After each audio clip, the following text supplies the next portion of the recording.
Hey guys, my name is Haley, and we are here to film an underrated queer books. This is one of my many book recommendation videos I'm doing this month for Pride.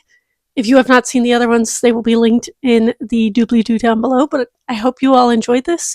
I would really appreciate it if you could interact with the video in some way, shape, or form, whether that's liking, subscribing, leaving emojis in the comments if you don't know what to say.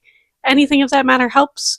We are trying to grow the channel, and I'm hoping that you get at least a few more books put on your TBR from these book recommendation videos, because there's going to be several of them this month. This one's going to be a bit of a mixed bag of just books I feel like do not get enough attention. I have a few series, and then mostly standalones that are either indie authors or just books I've never seen anybody but me talk about on the internet. There are going to be some repeats with other recommendation videos, but I will try to keep those to the minimum, so I'm not explaining the same 4 series over and over, because I know there are a handful of books that I talk about all the time. But other than that, I hope you enjoy this, and we'll jump right into the recommendations. The first thing that I want to talk about is my favorite series of all time, and that is Criminal Intentions by Cole McCade. This is a 30-some book series.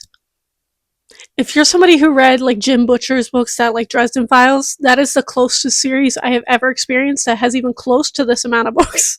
And this is in my opinion, incredibly well done story.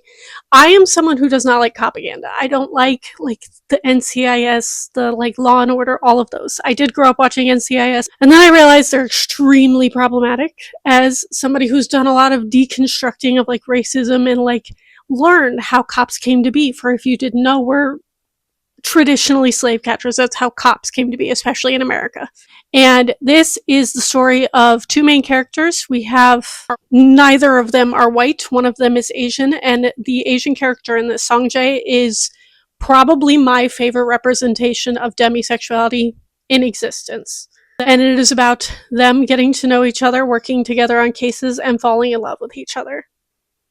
It also tackles so many important topics, not only relationship topics in the sense of Songjae trying to figure out his sexuality and explaining it to others, but also just homophobia in general in places, especially the police force. But this also tackles a lot of the issues within the police world, which I very much appreciate, because I feel like not enough shows of this kind actually address the issues in those spaces. But this is an unfinished series. There are 30-some books, though, so you have plenty to read, and I truly hope that Cole McCade comes back and finishes the series off eventually. It is told in seasons, so there's season 1 of an entire arc, season 2.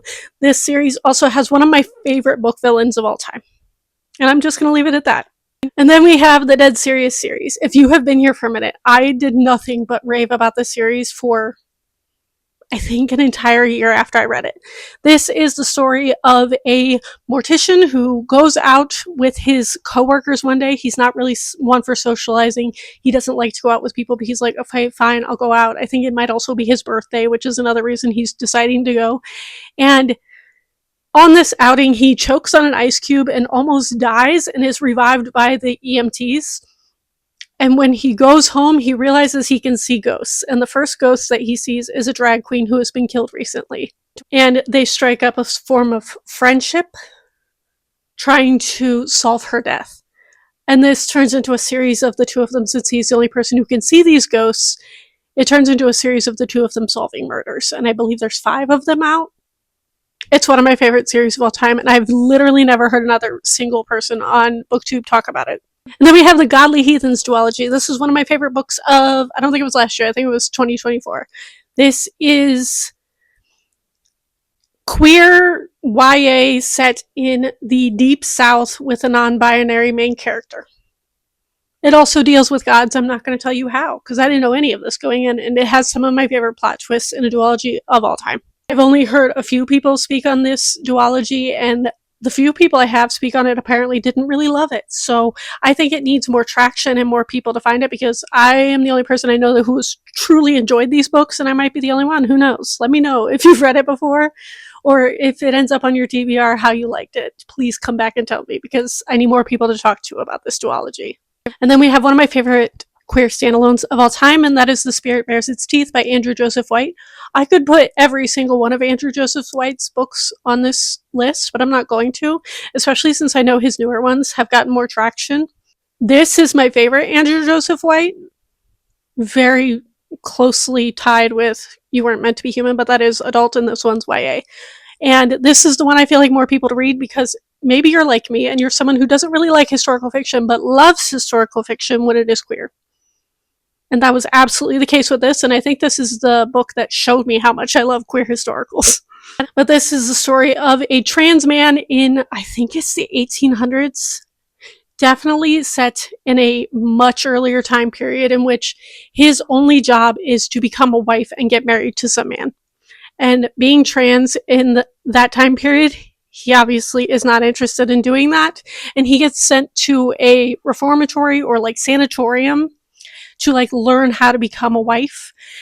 But also our main character is dealing with these like visions of this like veil sickness, and they're trying to figure out how to handle that situation as well. I also love the found family in this book of the people that he meets in the sanatorium. And there's a little dash of romance in here. I love this book with my entire heart, and I know it is one of the more popular of his books, but it's my favorite, and I feel like it needs so much more attention. Next up is also, I think I've heard a single person, I couldn't tell you who it was. Whenever I read this, was like, I'm reading that immediately, and I think I read it for Pride Month a few years ago, and that is All Tomorrow's Photos. This is also a duology, and this is a serial killer, like, duology in which our main character is a serial killer and murders people for fun. So dark, dark romance going on here, but they are also trying to start a relationship in the process of them still being a serial killer. It does a very good job of making you sympathize with our main characters, so if dark romance and all of that is not for you, maybe this is not for you, but I really, really enjoyed this. And it's called All Tomorrow's Photos because our main character is a photographer and like goes to dark rooms to like develop the photos and everything. I love this duology. It is a very, very fun little duology for those of you who are still looking for queer books for Pride Month. Then we have probably one of my favorite books of all time, and that is Dayspring by Anthony Oliveira. I've been screaming about this book for the last 2 years. This is a biblical retelling if Jesus was in love with John the Beloved. And if the story was told in verse, like actual Bible verses, and even the red letters are also Jesus speaking. So anytime Jesus speaks, it's in red letters, like an actual like KJV Bible. It is also told in a non-linear format. If you've ever read Lincoln in the Bardo, which is a book I also read several years ago, it is very almost like play-like in nature in the sense that you really have to pay attention.